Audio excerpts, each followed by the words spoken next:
Putri asli yang jauh dari rumah kembali ke rumah untuk pertama kalinya. Saya tidak memilih paman yang memberi saya pakaian dan perhiasan mewah. Aku memilih yang memegang kelinci putih kecil. Paman kedua saya menjadi ayah saya. Aku tak pernah menyangka kalau paman kedua yang tampaknya baik hati itu.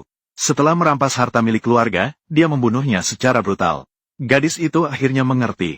Saya hanya pion baginya untuk mencapai puncak.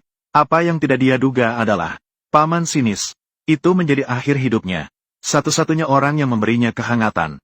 Sayangnya, paman kedua saya yang kejam. Membunuh kakak tertuanya juga. Mungkin Tuhan melihat keengganan gadis itu. Ketika dia membuka matanya lagi, dia terlahir kembali. Hari ketika dia ditemukan oleh keluarga kaya Sangguan. Dalam kehidupan ini, dia tidak akan bisa lagi salah menilai orang lain. Kakek mengusulkan agar dia menjadi satu di antara keempat anak angkat. Pilih seorang ayah. Gadis itu tahu bahwa siapapun yang dia pilih akan. Sangat mungkin dia akan menjadi kepala keluarga Sangguan di masa depan. Seperti yang diharapkan, para paman mulai dengan sengaja menyenangkan. Paman keempat memimpin. Mempersembahkan kalung hati laut yang berharga. Berjanji untuk menjadikannya putri kecil yang paling mulia. Paman San pindah. Gaun-gaun cantik yang tak terhitung jumlahnya dibuat khusus oleh para master. Pastikan dia terlihat baru setiap hari. Tapi gadis itu berkata, hadiah mereka terlalu mewah dan saya tidak menyukainya. Melihat hal itu, paman kedua pun bersikap sama seperti di kehidupan sebelumnya. Mengambil kelinci kecil yang menyedihkan itu. Dengan percaya diri berpikir bahwa gadis-gadis akan menyukainya. Benci. Aku membencimu. Aku suka paman ini. Aku ingin dia menjadi ayahku. Persetan. Rekan satu tim yang menyenangkan. Melihat hal itu, sang kakek menasihatinya untuk berpikir dua kali. Namun gadis itu berkata dengan tegas. Biarkan paman menjadi ayahmu. Karena kehidupan ini, dia ingin membantu pamannya menjadi kepala keluarga Sangguan. Paman melambaikan tangannya berulang kali. Dia bilang dia paling membenci anak-anak. Mendengar hal ini, paman kedua masih berpura-pura membujuk gadis itu untuk memilihnya. Tanpa diduga, gadis itu mengabaikannya. Sebaliknya, dia memegang tangan pamannya erat-erat. Melihat sang paman masih melawan, gadis itu pun menyusun rencana. Secara akurat menunjukkan kesalahannya dalam permainan. Dan mengajukan saran taktis profesional. Kamu, kelompok itu sekarang.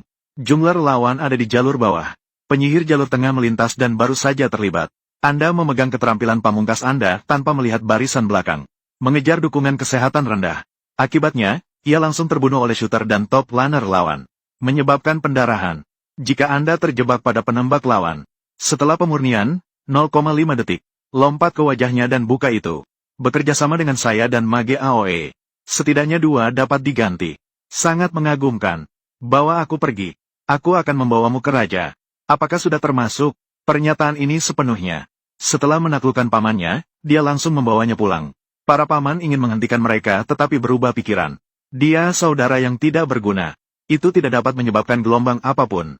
Jika gadis itu menyesal kemudian, dia pasti akan memilih lagi. Melihat hal itu sang kakek kembali memperingatkan putra sulungnya. Jika seorang gadis menabrak seseorang, dia satu-satunya yang bertanya.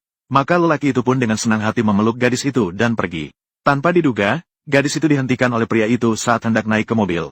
Terlalu kotor. Dilarang duduk. Saudara Nana. Kopilot yang mengidap misofobia tidak akan membiarkan siapapun duduk. Hal ini membuat gadis itu ragu. Apakah aku memilih orang yang salah lagi dalam hidup ini? Detik berikutnya, pria itu berjalan lurus ke arahnya.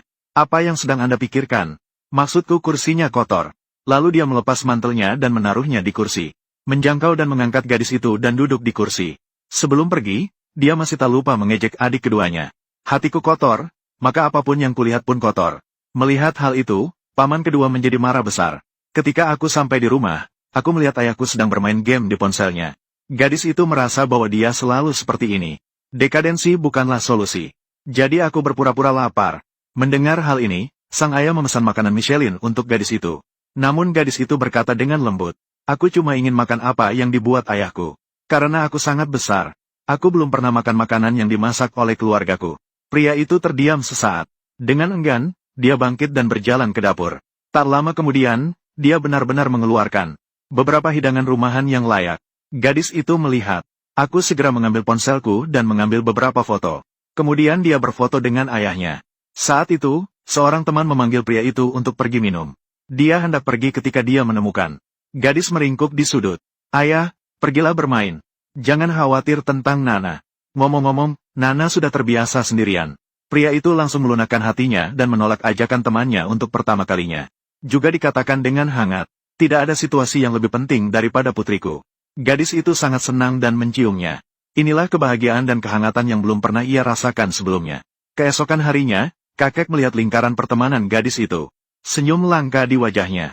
Tidak dapat menahan diri untuk tidak mendesah bahwa gadis itu tampak sangat. Biarkan orang ini berubah. Pada saat yang sama, paman kedua melihat bahwa kakak tertua dan gadis itu sangat akrab. Aku benar-benar khawatir saudaraku akan sekali lagi disukai oleh orang tua. Karena orang tua itu, yang paling aku sukai adalah kakak laki-lakiku yang tertua. Jika dia tidak menggunakan beberapa trik, posisi kepala keluarga selama ini berada di tangan kakak laki-laki tertua. Memikirkan hal ini, dia berpikir tentang gadis itu menggunakan trik kotor di pesta kepulangan. Untuk memastikan bahwa Big Brother tidak akan pernah bisa membalikkan keadaan. Tak lama kemudian tibalah hari pesta kepulangan. Mereka baru saja tiba di rumah tua itu. Aku dimarahi oleh saudara-saudaraku karena datang terlambat. Pria itu tidak mau menjelaskan. Tapi gadis itu segera berdiri dan katakan ayah karena dia mabuk perjalanan. Saya terlambat karena saya menjaga diri saya sendiri. Juga menghitungnya secara detail. Manfaat memasak, bermain, dan membujuk anak Anda untuk tidur. Perlindungannya membuat kakek sangat bahagia.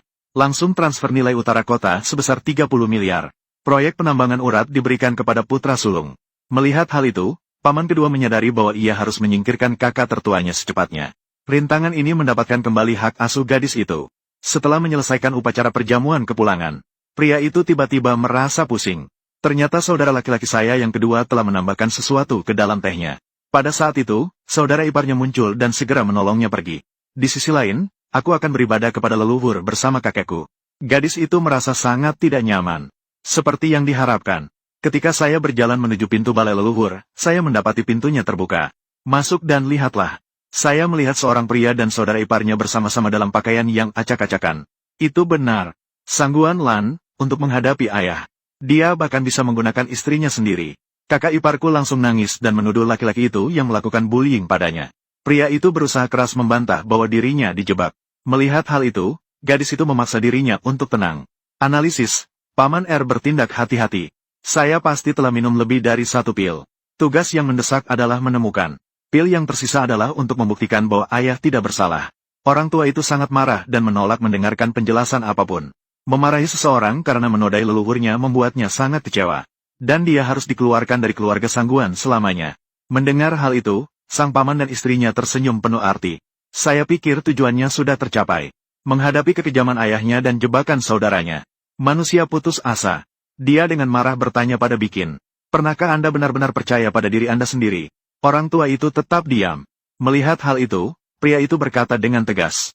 Rumah tangga zaman sekarang sudah penuh dengan kemunafikan dan perhitungan. Saya tidak menginginkan rumah seperti ini.